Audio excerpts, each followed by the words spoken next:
কুরুক্ষেত্র অর্থাৎ supreme court. মহকুমা কোর্টে বিচার হয়েছে, জেলা কোর্টে এসেছে, হাইকোর্টে এসেছে, এবার সুপ্রিম কোর্ট ফাইনাল দেবে, যার উপরে আর কোর্ট নাই। কুরুক্ষেত্র হচ্ছে সেই সুপ্রিম কোর্টের খেলা দাপট যুগের। দাদা হনুমান, তুমি কি দেখতে পাচ্ছ না? বলছে শিষ্যের হাতে গুরু কেন বধ হয়ে গেল?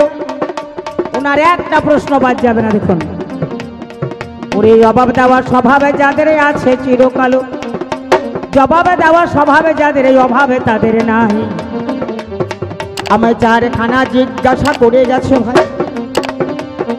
বলে দ্রোণাচার্য সেই আচার্য, শিষ্য হয়ে হেন কার্য, ওর জন্য উচিত তোমার নয়। কেন দ্রোণাচার্য বধ করিলে বলো তো আমায়? আমি প্রথমেই বলেছিলাম যে বিষাদ যোগে আমি যখন যুদ্ধ করব না বলেছিলাম, আমার প্রভু শ্রীকৃষ্ণ গোবিন্দ দয়াময় তিনি বিশ্বরূপ দেখিয়ে বললেন কেশব, অর্থাৎ আমার নাম কেশব, কয়েকার তালবস্যব কেশব। আবার দেখো কেশব, কয়েকার দন্তের সব কেশব, কেশব কেশব, সব মানে মোরা, তালবস্যব সব মানে মোরা। তাহলে আমি সবকে মেরেই রেখেছি, তুমি কাউকে মারতে পারবে না। নিয়তিতে লেখা যাক সেথায় যেতে হবে। ওরে মরণ কেবল চরণে জানে, এই কথাটাই নেবে। মরণ কারো বারণ শোনে না, যার যেথায় মরণ লেখা আছে চলে চরণ দুইখানা, মরণ কারো বারণ শোনে না। দাদা গো, আমি ধীরে ধীরে তোমার কাছে করিব বর্ণন, তুমি ছোট ভাইয়ের কথাই একটু দিয়ে রেখো। তুমি বলছো হনুমান যে নিত্যদন দ্রোণাচার্য আসতে, এ দ্রোণাচার্য হচ্ছে রাজগুরু। একলব্য নামে একটা ব্যাধের ছেলে ছিল বাবা। এই একলব্য ব্যাধের ছেলে দ্রোণাচার্যের কাছে এসেছিল, গুরুদেব তুমি আমায় অস্ত্র শিক্ষা দাও। নিজ জাতের ছেলে বলে দিল না শিক্ষা। ওই ছেলের মনে মনে হলো বলো দীক্ষা। বনের মধ্যে দ্রোণাচার্যের মাটির মূর্তি তৈরি করে ওরে অস্ত্রবিদ্যা শিখেছিল, জানি তাহা। অর্জুনকে সঙ্গে নিয়ে দ্রোণাচার্য একদিন জঙ্গল ভেতরে যায়, কুকুরের মুখে বানে একটা দেখিবারে পাই। গুরুদেব, আমি বলেছিলাম গুরুদেব এই বান তো একমাত্র আমি জানি পৃথিবীতে, আমি ছাড়া তুমি আর কাকে বান শিখিয়েছ? দ্রোণাচার্য বলে অর্জুন আমার নাই কো জানা, তুই ছাড়া এই অস্ত্র কেউ তো জানে না। যেতে যেতে যখন আমরা সেই জায়গাতে গেলাম, একলব্য বসে আছে দেখিবারে পেলাম। দ্রোণাচার্যের মূর্তি আছে, মিথ্যে কথা নয়। আমি যাহা জানি সে তো জানে ওরে হয়। এবার দ্রোণাচার্য হেন কার্য বাবা অসম্ভব করিল, একলব্যের এই আঙুলে কেটে গুরু দীক্ষা নিল। আমি বললাম গুরুদেব এটা কি করলেন? এটা আপনি কি করলেন? গুরু হয়ে শিষ্যের প্রতি হেন আচরণ। গুরু বলে ওরে অর্জুন কথাই দিবি মন, আমি যে রে রাজগুরু ব্রাহ্মণ বটে হলাম, আরে হিনে বেটার গুরু হব মনেতে ভাবিলাম। তাই যাতে ও আর কোনোদিন অস্ত্র ধরতে না পারে সমাজে, তাই ওর আঙুলটা কেটে নিলাম। দহারি অর্জুন বলল ঠিক ঠিক গুরুদেব, এটা আপনার উচিত নয়। আপনি ব্রাহ্মণ বলে অহংকারী হয়ে হীন জাতির গুরু হবেন না বলে তার গুরু আঙুলটাই কেটে নিলেন। একলব্য অভিশাপ দিল। গুরুদেব গো শোনো, ওই অর্জুনের হাতেই তোমার মৃত্যু হবে, এ কথাটা মেনো। অর্জুন কাঁদিয়া কহে কহিতে পরানো রহে, চক্ষে বহে দুঃখের বাড়ি হাত। এ কোন কথা বলো তুমি, কেন করলে এ পাগলামি? আমার হাতে আমার গুরু হইবে নিধন। একলব্য এই তুমি কেন বললে? এ কথা তুমি ফিরিয়ে নাও ভাই। একলব্য বলছে আমিও শিষ্য তুমিও শিষ্য, যদি আমার অস্ত্র ধরবার ক্ষমতা থাকতো তাহলে এই নিকৃষ্ট ব্রাহ্মণত্বের অহংকারী এই দ্রোণাচার্য গুরুকে আমি বধ করতাম। কিন্তু আমিও শিষ্য তুমিও শিষ্য, তাই আমি ঈশ্বরের কাছে আবেদন করব, এর বিচার হবে কুরুক্ষেত্রের দৈরথ সমরে। যেই দিন দ্রোণাচার্যের সঙ্গে হবে তোমার মরণ, সেই দিন দ্রোণাচার্য প্রতিজ্ঞা করেছে নিষ্পাণ্ডব করিব ধরণী। অথচ দ্রোণাচার্য জানে যে পাণ্ডবকে বধ করার ক্ষমতা পৃথিবীতে কারো নাই। চেনেও অহংকারী হয়ে সেদিন দুর্যোধনের ভয়ে, দুর্যোধনের অর্থ লোভে দ্রোণাচার্য কি করলো? তোরা বাজা বাজা রণভেরি, তোরা বাজা বাজা রণভেরি, তোরা বাজা বাজা রণভেরি, তোরা বাজা বাজা রণভেরি, তোরা বাজা বাজা রণভেরি, তোরা ঢাক বাজা শাক বাজা, তোরা ঢাক বাজা শাক বাজা আর বাজা কাচরি, ঢাক বাজা শাক বাজা আর বাজা কাচরি, বাজা বাজা রণভেরি, তোরা বাজা বাজা রণভেরি। মহারণের মাঝখানে দ্রোণাচার্য ভুল করেছে। অশ্বত্থামা হতবাণী, ইহা আমি সত্যই জানি, নরা কি গজা ইতি নাহি জানি বিবরণ। অশ্বত্থামা নামে একটা হাতি ছিল, সেই হাতি সেদিন রণে পড়েছে। আর দ্রোণাচার্যের ছেলের নাম অশ্বত্থামা। দ্রোণাচার্য জানে যে স্বর্গ মর্ত পাতাল, অতল বিতল সুতল তলাতল মহাতল রসাতল, এই সপ্ত সাগরের মাঝখানে অশ্বত্থামার মৃত্যু হয় না। এখন তো আর তেল মাখে না কেউ। আগেকার দিনে পুরুষেরা তেল মেখে স্নান করতে যেত, নখের কোনায় দিত, আঙুলের কোনায় দিত, নাকে দিত, কানে দিত, আর 3 ফোঁটা মাটিতে ফেলতো না। কেন? ওই অশ্বত্থামার জন্য। এখন তো সব শ্যাম্পুর কারবার, এখন আর তেল মাখাই নাই দহারি। যাই হোক, এই অশ্বত্থামার মৃত্যু নাই জেনেও ভুল করে অস্ত্র ত্যাগ করেছিল। কৃষ্ণ বলছে, ভুল করছো অর্জুন, তুমি কি ভুলে গেছো একলব্যের কথা? আজ যে আমার শেষ বিচার সুপ্রিম কোর্ট। শিষ্যের সাপ লাগে গুরুদেবের গায়ে, গুরুর সাপ লাগে শিষ্যের মাথায়। গুরু যদি পাপী হয় শিষ্য পুণ্যবান, শিষ্যের পুণ্যে গুরু করে স্বর্গ অভিযান। এহেন গুরু যদি নিকৃষ্ট হয়, উৎকৃষ্ট হোক শিষ্য, দায়িত্ব দিলাম তোমায়। ওই দেখো তোমার গুরুকে মায়া সর্পে খাচ্ছে, সর্পাকৃতি ধনুকখানায় চোখের জল বেয়ে পড়ছে, মনে হচ্ছে যেন একটা সাপ উঠছে। অর্জুন কি করলো? সাপটাকে মারবো বলে একটা বান মেরেছে। মায়া সর্প কাটিতে গিয়ে গুরু মারা যায় রে, আর মায়া সর্প কাটিয়ে দিয়ে গুরু মারা যায় রে। ওরে অভিশাপের হয় ফলাফল, আমার কি দোষ ভাই রে? আর অভিশাপে হয় ফলাফল, আমার কি ভাই রে? দহারি, আগো হে আমার হনুমান, তাহলে দ্রোণাচার্য অর্জুনের হাতে মরেছে এই কারণে, বুঝতে পেরেছ? সর্বকারণের কারণ অনাদির আদি গোবিন্দ, সর্বঘটে বিরাজমান। এসব গোপন তথ্য কেমন করে তুই জানবি হনুমান? তুই আমাকে বলছিস রসের কারবার? হ্যাঁ, বললো সীতাকে আর রামকে তুমি কিভাবে বন্দি করেছো বুকে? কি দেখালো? বলে কিছু মনে করবেন না, লিঙ্গ দেখালো। বলে হারি লিঙ্গ রে? হ্যাঁ, এই দেখুন, এই শিব ঠাকুর যেদিন শ্বশুরবাড়ি বিয়ে করতে গেছিল না, শিব ঠাকুর বিয়ে করতে গেছিল, তা নারদ গিয়ে মেনকাকে বলেছে যে দিদিমা, তোমার জামাই তো একটু অন্যরকম ব্যাপার, এই বরণ ডালায় একটু ইসুমূল দিয়ে দিও তো। ইসুমূল মানে ইসুমূলের গন্ধে সাপ থাকে না, বুঝতে পারলেন? আর শিবের তো মাথায় সাপ, বুকে সাপ, গলায় সাপ, এই কোমরের বেল্ট যেটা মানে বাদশাল, সেটাও সাপের চাপটি দিয়াটা। এই ইসুমূলের ডালা দিয়ে মা মেনকা বরণ করতে এসেছে। প্রথমে মাথার সাপটা পালাইলো, কপালে ঠেকিয়েছে ডালা, বুকে ঠেকালো, গলার সাপটা গেল, এবার কোমরে ঠেকিয়েছে, বাস কোমরেরটা গিয়ে বাঘঝালটা খুলে পড়ে সে বুদ্ধমুদ্ধম হয়ে দাঁড়িয়ে গেছে। হ্যাঁ, আর দক্ষ রাজার 59, মানে দুর্গাকে নিয়ে 59টা মেয়ে আবার কি হইল্লো হইল্লো হইল্লো হইল্লো করে হুলাইতে হুলাইতে উলুর ধ্বনির জন্ম হয়ে গেল। আরে বাউলে গায়ে দেখেন না, ও মেনকা মেনকা মাথায় দিল ঘোমটা, ও মেনকা মেনকা মাথায় দিল ঘোমটা, ও মেনকা মেনকা মাথায় দিল ঘোমটা। ও তুই বেছে বেছে করলি জামাই চিরকালের ন্যাংটা লো বেছে বেছে করলি জামাই চিরকালের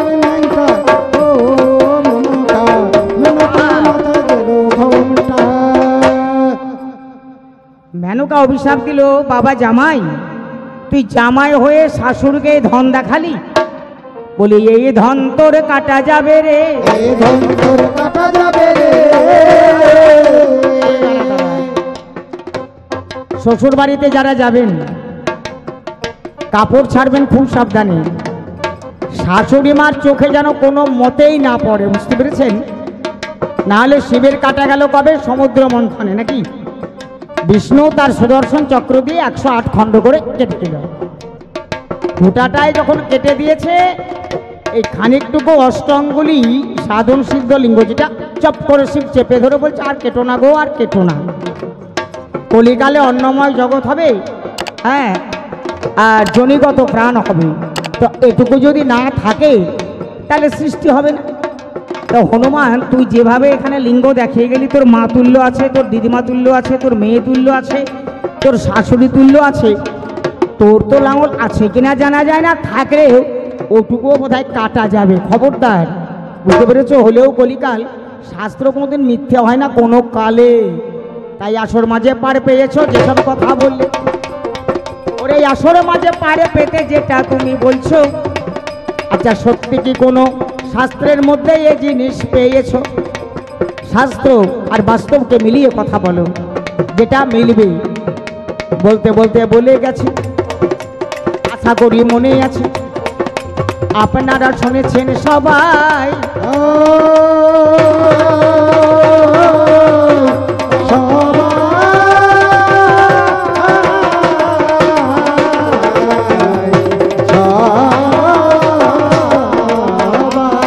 ওরে নিত্য ধন পেয়েও কেন অনিত্যে মনে যায়। ধন তো দুটো বাবা, একটা ঢাকা ধন, একটা ফাঁকা ধন। তাহলে ঢাকা ধন কি আর ফাঁকা ধন কি? ফাঁকা ধন মানে টাকা পয়সা, গাড়ি বাড়ি, রূপ যৌবন, ছেলে মেয়ে, বিষয় সম্পদ, এগুলো হচ্ছে ফাঁকা ধন, অর্থাৎ অনিত্য ধন। আর নিত্য ধন কি? প্রেম, প্রীতি, ভালোবাসা, অনুরাগ, কৃষ্ণ প্রেম চার নয় অন্তরে লেগেছে, নয়ন দেখে তার যাইছে না।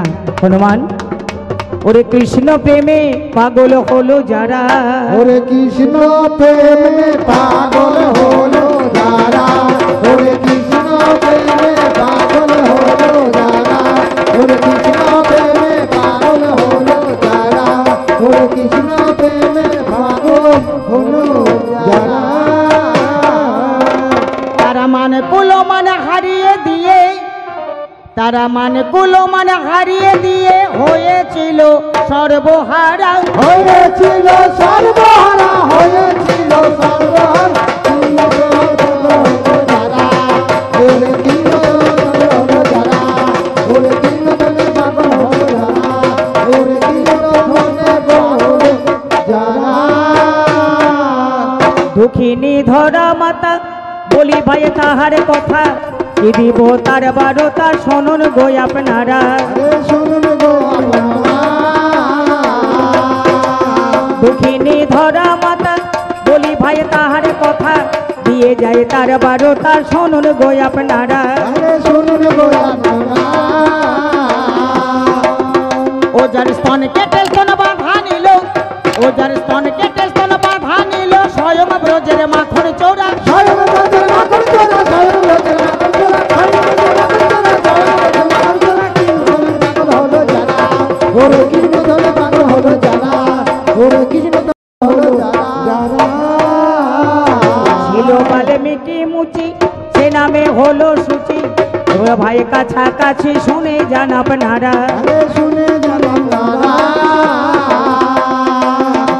দ্রৌপদীর অহংকার চূর্ণ করতে বাল্মীকি মুচিকে নিমন্ত্রণ করেছিলেন যে যদি সত্যিকারের বৈষ্ণব হয় তাহলে আমার এই 50 ব্যঞ্জন অন্ন আহার করতে করতে প্রত্যেক গ্রাসে ঘন্টা বাজবে। সারা বিশ্বের বৈষ্ণব, হাজার বৈষ্ণবদের সেবা হয়েছিল, ঘন্টা বাজেনি। ছিল বাল্মীকি মুচি, সে নামে হলো সূচি, শুনে যান আপনারা। শুনে যান আপনারা। ও যার প্রতি গ্রাসে ঘন্টা বাজে, ও যার প্রতি গ্রাসে ঘন্টা বাজে, বৈষ্ণবেরও হলো সেরা, বৈষ্ণবের হলো সেরা, বৈষ্ণবের হলো সেরা, বৈষ্ণবের হলো সেরা।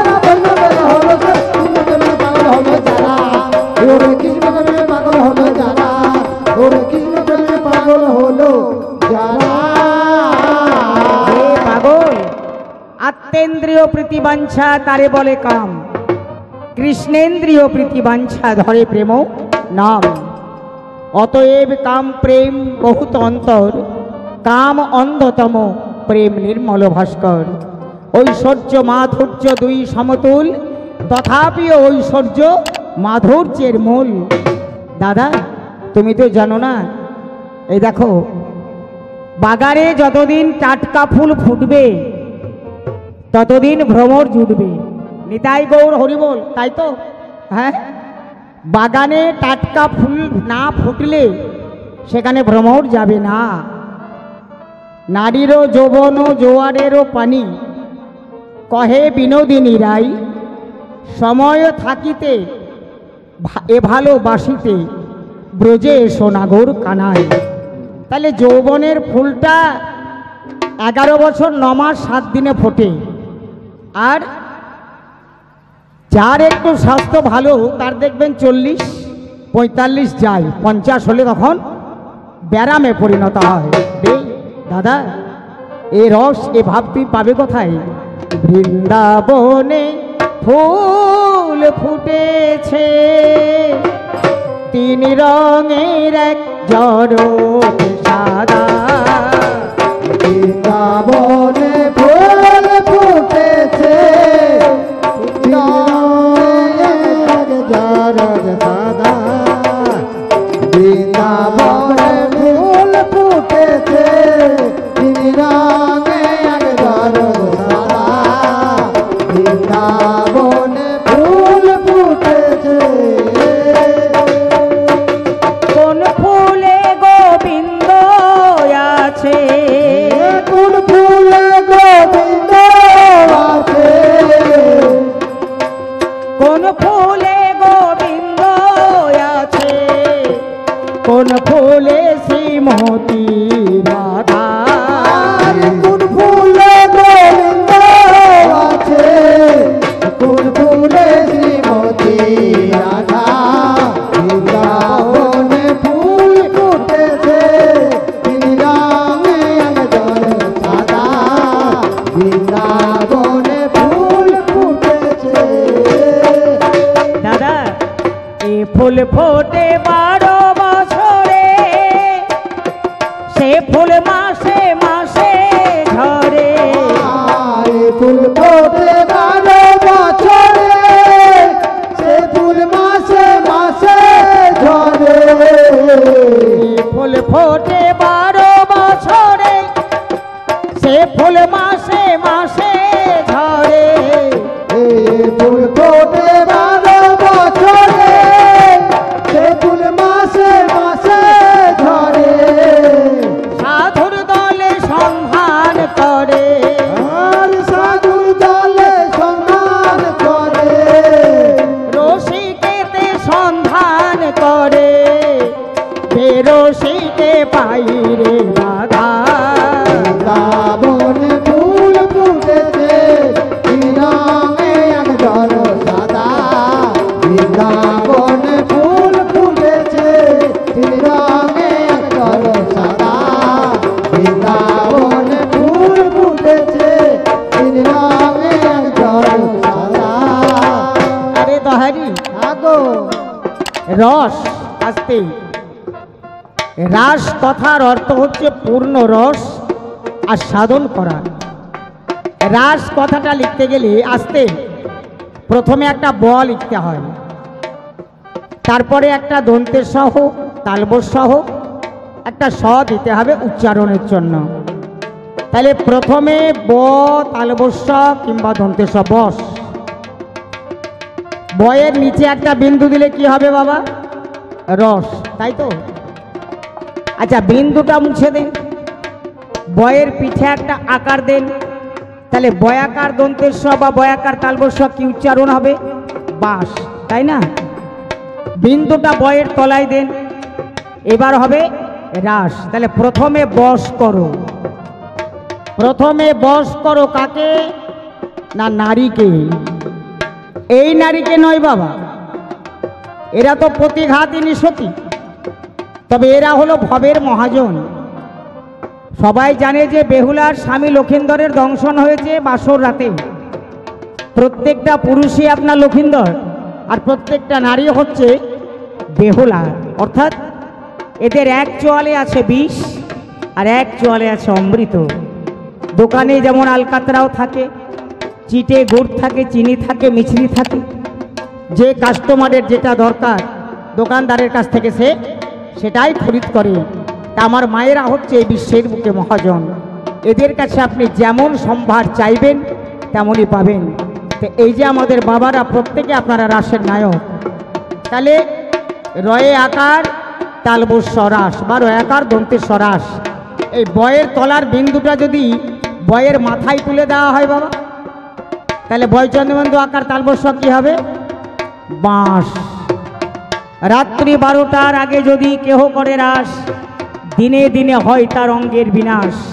তো এখনকার ছেলেমেয়েরা কি করছে, এই রাত্রি 8টা বাজতে না বাজতে যারা বিশেষ করে নতুন বিয়ে করেছে তারা কি করে, মিলন প্রয়াসে ছুটে চলে যায় স্ত্রীর কাছে। কিন্তু শাস্ত্র কি বলছে, প্রতি নিশি সতী যদি না যায় প্রতিপাস, দিনে দিনে হয় তার অঙ্গের বিনাশ। তাহলে রাত্রি 12টার আগে স্বামী স্ত্রীর মিলন কখনো সম্ভব নয়।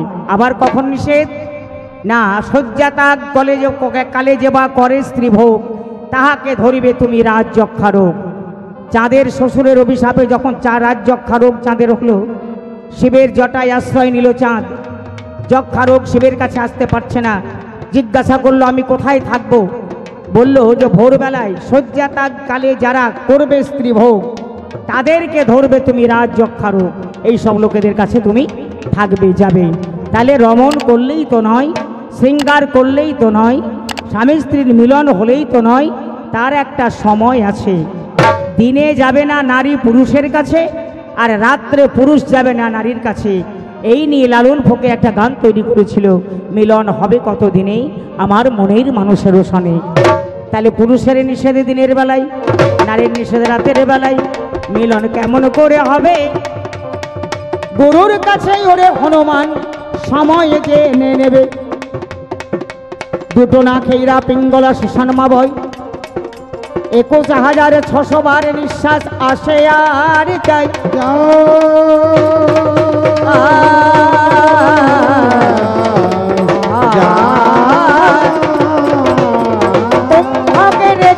পুরো করিয়া ধারণ, শ্বাস প্রশ্বাস 2 মৎস্য করহ ধারণ। কুম্ভকের চক পুরক, এই যোগ প্রাণ নামে যদি জানা থাকে, মৎস্য যখন খেলবে তোমার এই দক্ষিণে নাকে। পুরুষ হলে জানবে তোমার সময় হলো ভালো, ওরে এই বাড়িতে তরি তুমি খুলে দাও না ভালো। উঠুক না ঝড় আসুক তুফান, হয়ে যাবে পার, আরে বাম দিকেতে বইলে নিঃশ্বাস হবে রে ছাড় খান। যখন দক্ষিণ দিকে তোমার নিঃশ্বাস, বাম দিকে তোমার স্ত্রীর নিঃশ্বাস, তখন জানবে দিন নয় রাত নয়। ওরে বন্ধু ভাই, এই সময়ে মিলন করো, অন্য সময়ে নয়। নিতাই গৌর প্রেমানন্দে একবার হরি হরি বল। আরে দহারি, এই রকম সময় ওরে হনুমান, এ সময় সবাই জানে না, কেবল রসিকে জানে। আর তখন কি করে জানিস, মাতৃযৌনি ক্ষিপেতে লিঙ্গ ভগনীনাঙ্কুচ মর্দনাং, গুরু শিরে পদং দত্তা পুনর্জন্ম ন বিদ্যতে। বলছে যে মাতৃজনী ক্ষিপেত লিঙ্গ, তুমি যখন স্ত্রী ভোগে যাবে, স্ত্রী জনীকে মাতৃজনী ভাবতে পারো না। কন্যা সন্তান হয় চিত হয়ে, আর পুরুষ সন্তান হয় উপুর হয়ে। তো যেদিন তুমি এসেছিলে হনুমান, মাতৃজনী চাষ করতে করতেই বেরিয়েছিলে না? তোমাকে তো একটা কৌপিন নাকি কে দিয়েছিল মায়ের গর্ভে। তুমিও ভালো, তোমার মাও ভালো, যে দিতে গিয়েছিল সেও ভালো নাকি? হ্যাঁ, সেও ভালো। তো প্রতিটি পুরুষ উপুর হয়ে আসে। তো সেই দিন তোমার কাম পণ্ডিত বসেছিল, তোমার কাম জাগেনি। আজকে যখন তুমি সেই শৃঙ্গার সাধনে যাবে, তখন সেই জনিকে, স্ত্রী জনিকে মাতৃজনী ভেবো। ভগ্নিনাং কুচমর্তনাং। যখন তুমি রতি সুখ সারে গতমভিসারে মদন মনোহর বেশম ন কুরুনিতম বিনি গমনে বিলম্বন তং হৃদয়ে সম। শ্রীমতী রাধারানীর কুচযোগ স্পর্শ করে শ্রী গোবিন্দ যে আনন্দ লাভ করতেন তা ভগ্নী সমতুল্য, অন্য কিছু নয়। 16-18 বছরের বোন বিয়ে হয়েছে, বেনারসি পরেই কনের সাজে তাকিয়ে দেখছে একটা 21 বছরের দাদা দাঁড়িয়ে আছে। দাদার বুকে ঝাঁপিয়ে পড়ে গলাটি ধরে বলছে, দাদা তুই আর আমি এক পাতে খেয়েছি, এক ঘরে বড় হয়েছি, আমি আজ চলে যাচ্ছি, মা বাবাকে দেখিস, আমাকে যেন সময় মতো আনতে যাস, ভুলে যাস না। বড় দাদা বোনকে বুকে জড়িয়ে ধরেছে। একজন হাত তুলে বলুন তো, এরকম সময়ে কোনো দাদার কাম জাগে? জাগবে? জাগবে না। তাহলে দুটি যৌবন নিষ্পেষিত হচ্ছে, পরশে হরস আনছে। সেটা কেমন? স্ত্রীর কুচমর্দন করার সময় ভাববেন যেটা আমার ভগ্নীর কুচ, অন্য কারণ নয়। তাই মাতৃজনে ক্ষিপেত লিঙ্গ ভগিনা কুচমর্দনাং গুরু শিরে পদং দত্তা। আচ্ছা, গুরুর মাথায় কেউ পা দিতে পারে? এই গুরু কোন গুরু গো? এই গুরু হচ্ছে কামগুরু। নারী পুরুষের যখন মিলন হয়, এই কামগুরু যদি প্রবল হয় তাহলে আপনাদের কি হবে? বলে, আরে বাতাসির মা কেমন আছি, একটু হলো কাছাকাছি, তারপরে একটু খিচিবিচি, তারপরে বাঁ দিকে কাতিয়ে পড়ে বলবে যে ওরে বাতাসির মা একটা বিড়ি ধরিয়ে দে রে। একটা বিড়ি ধরিয়ে খাবার ক্ষমতা থাকবে না? থাকবে? বলুন, থাকে? নারীর কাছে পুরুষের ক্ষমতা কতক্ষণ? যদি যোগ বুঝে না যায়, জ্ঞান ভক্তি আর যোগ এই তিনের দেশে বিবেক বৈরাগ্য আদি বিবিধ প্রকাশে এ হনুমান। তাহলে ঠিক এই জায়গায় পুরুষ কিছুক্ষণ খিচিবিচি করে বাঁ দিকে কাত হয়ে পড়ে বলবে যে বাতাসির মা একটা বিড়ি ধরিয়ে দে রে। একটা বিড়ি ধরিয়ে খাবার ক্ষমতা থাকবে না। নিতাই গৌর হরি বল। হনুমান, আমি হলাম সেই অর্জুন, তুমি জানো আমি সেই রসের রসিক। তাহলে কেমন? সাধন সমরে তুমি তো বান ধরতেই যাও না হনুমান, সারা জীবন গদা ঘাড়ে করে ছুটে বেরিয়েছ। আমি হলাম বানাধারী অর্জুন। তুমি যতবার নামবার চেষ্টা করবে রথ থেকে, আমার মাথা থেকে, আমি অর্জুন, আমি মালকে নিয়ে খেলা করতে পারি। আমি নিচের মাল উপরে তুলতে পারি, উপরের মালকে নিচে নামাতে পারি। রাধা রাধা রাধা রাধা। নিচে থেকে রাধা মন্ত্র জপো, মাল পড়বে বাঁধা। আর উপর থেকে যদি রাধা মন্ত্র জপো, রাধা রাধা রাধা রা, ধারা ঝরে যাবে। হারি হনুমান, তুমি জানো না কেমন ভাবে করতে হয় রমন, কেমন ভাবে করতে হয় শৃঙ্গার। সাধন সমরে বলি বারে বারে যেও না রে মন, পতন হবার তরে।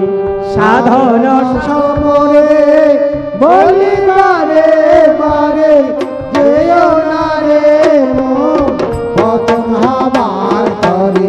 সাধন সমরে বলি বারে বারে যেও না রে মন, পতন হবার তরে। সাধন সমরে এলোকে নারী আসে ওসি ধরা, সাধন সমরে দিতেছে পাহারা।